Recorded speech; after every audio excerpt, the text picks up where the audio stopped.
Assalamualaikum warahmatullahi wabarakatuh. Di sini kami dari kelompok 4 akan melakukan role play mengenai terapi rehabilitasi pada pasien dengan halusinasi, mengatasi gangguan persepsi melalui pendekatan kognitif dan dukungan sosial dengan anggota. Saya Lutfi Ahmad Hidayat sebagai perawat. Saya Agus Safahat sebagai editor. Saya Muhammad Irwan sebagai editor. Saya Mutia Lilia Putri sebagai narator. Saya Mia Maulani sebagai keluarga pasien. Saya Simalepi Ajara sebagai pasien. Saya Arya Tujupa sebagai kameramen. Selamat menyaksikan. Sebuah ruang perawatan. Dina duduk dengan tatapan kosong, terjebak dalam dunianya sendiri yang penuh dengan suara dan bayangan yang tidak bisa ia kontrol. Semua ini bermula beberapa bulan lalu. Awalnya hanya suara-suara kecil yang terdengar dari kejauhan, seperti bisikan samar yang perlahan-lahan mengusik pikirannya. Seiring berjalannya waktu, suara itu semakin nyata dan semakin sering datang, hingga akhirnya menjadi bagian dari kesehariannya.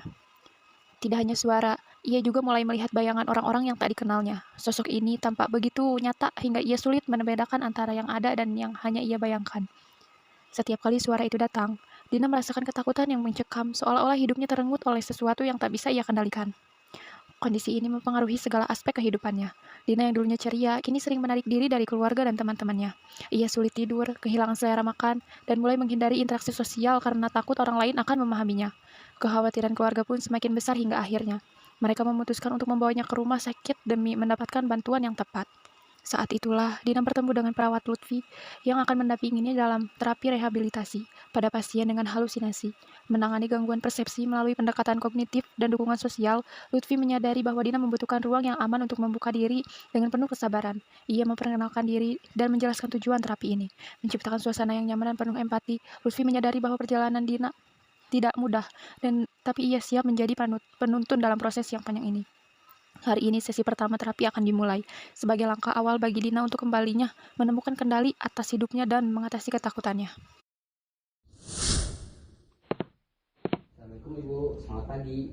Pagi. Apakah benar ini dengan Ibu Sima? Benar. Perkenalkan, saya perawat Lutfi yang bertugas dari pukul 7 pagi sampai 2 siang. Di sini saya akan membantu Ibu dalam melakukan proses perawatan ini dan juga akan memberikan penjelasan mengenai terapi yang akan kita lakukan pada hari ini. Sebelumnya, apakah ada yang mau ditanyakan? Tidak. Baik, kalau tidak ada, untuk waktunya mungkin sekitar 15-25 menit. Apakah Ibu bersedia? Bersedia. Kalau bersedia, mungkin kita akan bertemu kembali di ruangan ini pada pukul 11 siang.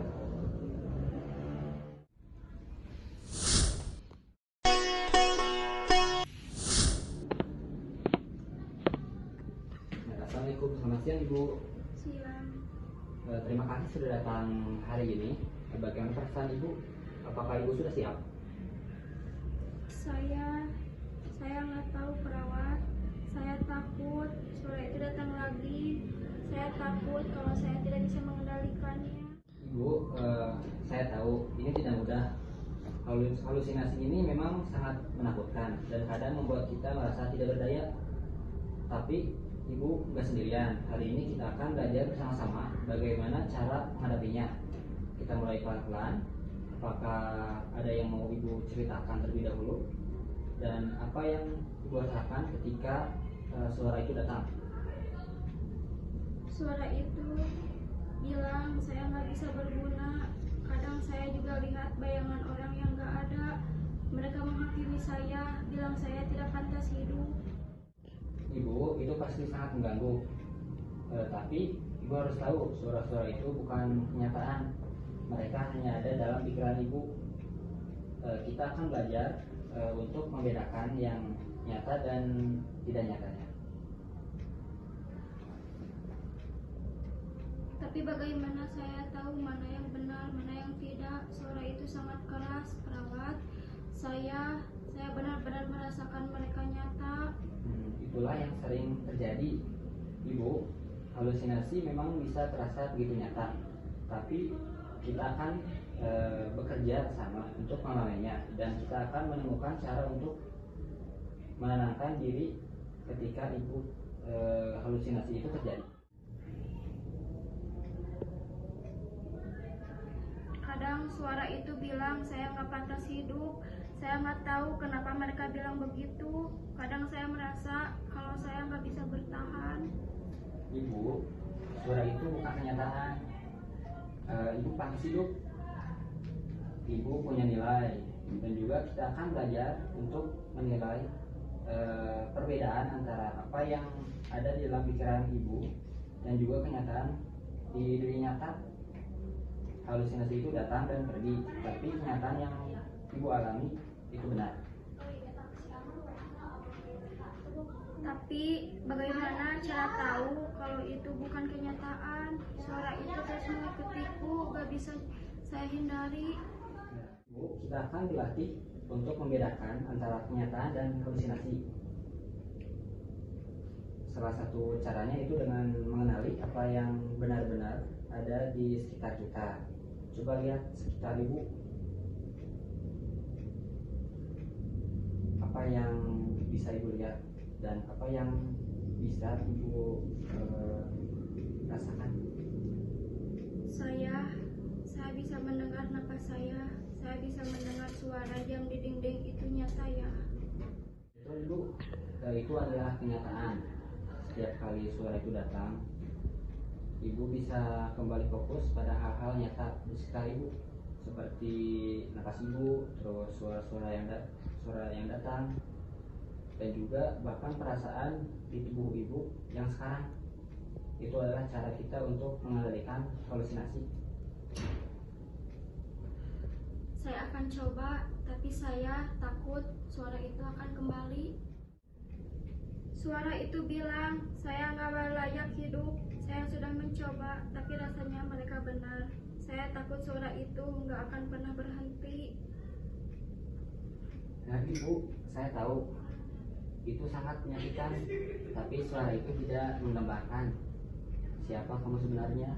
Terus kamu lebih dari apa yang mereka katakan. Biarlah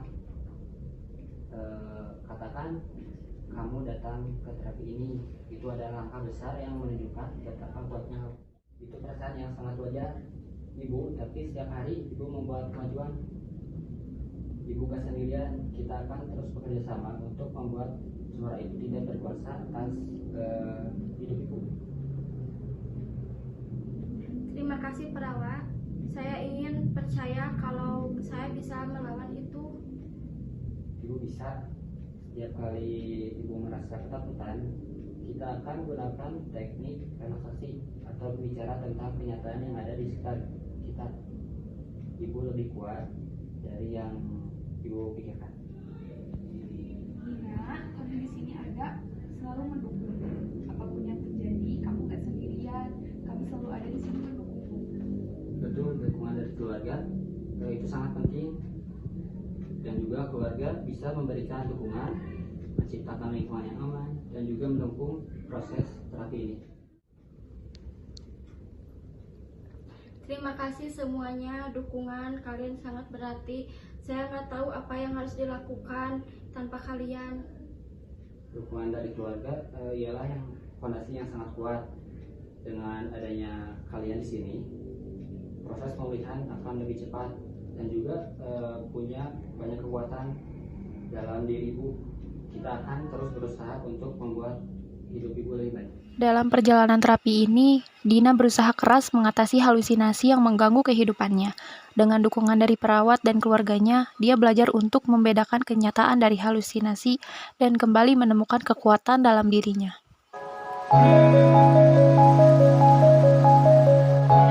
Sekian dari kelompok kami. Terima kasih. Assalamualaikum warahmatullahi wabarakatuh.